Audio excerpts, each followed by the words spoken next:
সমাজে এসেছেন, কতটা আশাবাদী, কি ভাবছেন? প্রচার করেছেন, আজকে শুভেন্দু অধিকারী হয়েছিল। মোদিজি জিতবেন, আমার আশা নয়। প্রার্থীর নাম নরেন্দ্র মোদী, আমি তার প্রতিনিধি। আর মোদিজির বিরুদ্ধে দাঁড়ানোর মতন প্রার্থী নেই। মোদিজি জিতবেন। দুটো প্রশ্ন, একটা, যখন আপনি মনোনয়নপত্র জমা দিতে আসলেন 144 ধারা থাকায় 5 জনকে ভেতরে প্রবেশ করতে দেওয়া হলো।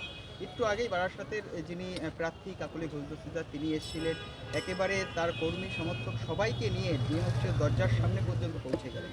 কোথাও কি শাসকের জন্য আইন আলাদা? না, সে তো বটে। কোন পুলিশ অফিসারের সাহস আছে যে সুন্দরবনে বদলি হওয়ার? কার সাহস আছে ওয়েটিংয়ে চলে যাবার? তাই এগুলো করে দেয়, এগুলো মেনে নিতে হয়। এগুলো নিয়ে লড়াই করতে নেই, এগুলোর কোনো ব্যাপার নয়। আমরা নিয়ম মেনেই আসবো। কারণ এই সমস্ত বেনিয়মকেই থাপ্পড় মেরে সরিয়ে দেওয়ার জন্য সন্দেশখালির মতন সারা বাংলা যাচ্ছে।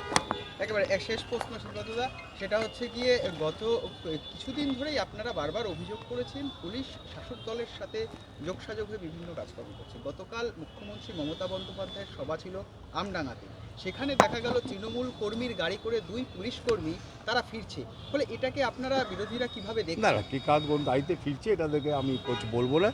কারণ গাড়ি না পেলে একটা মানুষ উঠেছে, সে পুলিশ নাকি এটা না, সে ঠিক আছে, আমি ওটা দিয়ে বলছি না। কিন্তু আপনি প্রশ্নটা করলেন এর আগে, আমি ঢোকার পরই আপনি আমাকে একটা প্রশ্ন করলেন, সেটা হচ্ছে কাকলি দেবী সমস্ত প্রচুর গাড়ি নিয়ে ঢুকেছে, প্রচুর লোক নিয়ে ঢুকেছে।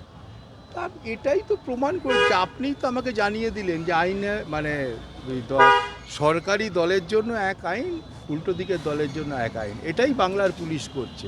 তো এটা নিয়ে বাংলার পুলিশ তৃণমূলের লাগানো গায়ে, তৃণমূলের মধ্যে ঢুকে গিয়ে আমরা তো দেখেছি বীরভূমের এসপিকে ধমকাচ্ছেন, কী বলে আমাদের ওই যে তিহার জেলে গেছে, কী যেন নাম ওঠে, অনুব্রত, হ্যাঁ, ওই অনুব্রত ধমকাচ্ছে, তো আমরা দেখেছি। তাই এগুলোকে নিয়ে আলোচনা করে লাভ নেই, আজকে সময় নষ্ট করে লাভ নেই এগুলো নিয়ে।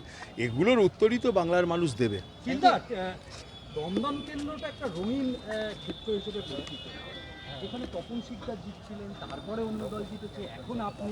এটার এই যে পর্যায়ক্রমিক ধারা, কীভাবে উত্তরণ সম্ভব? না না, দেখুন, আপনাদের রঙিন কেন্দ্র বলেছেন, আমি অন্য দিক দিয়ে বলছি। হ্যাঁ, এখানকার সাংসদ রবিনা ট্যান্ডনের সঙ্গে নাচে, এখানকার সাংসদ হাফ প্যান্ট পরে সুইমিং পুলে করেন, আবার সাংসদ আর বিধায়ক মিলে মঞ্চে নাচেন। এগুলো এখানে রঙিন আছে বটে, কিন্তু অপদার্থদের সরানোর জন্যই মানুষ তৈরি হচ্ছে। আর বারে বারে দমদম পরিবর্তিত হয়েছে, বারে বারে মানুষ পরিবর্তন হচ্ছে, এবারও পরিবর্তন হবে। এটা নিয়ে ভাবার কিছু নেই। আর কে দাঁড়িয়েছে, কে কী করছে, বড় কথা নয়। বড় কথা এবার ভারতবর্ষে মোদি ঝড় চলছে, দমদম তার বাইরে নয়। Thank you.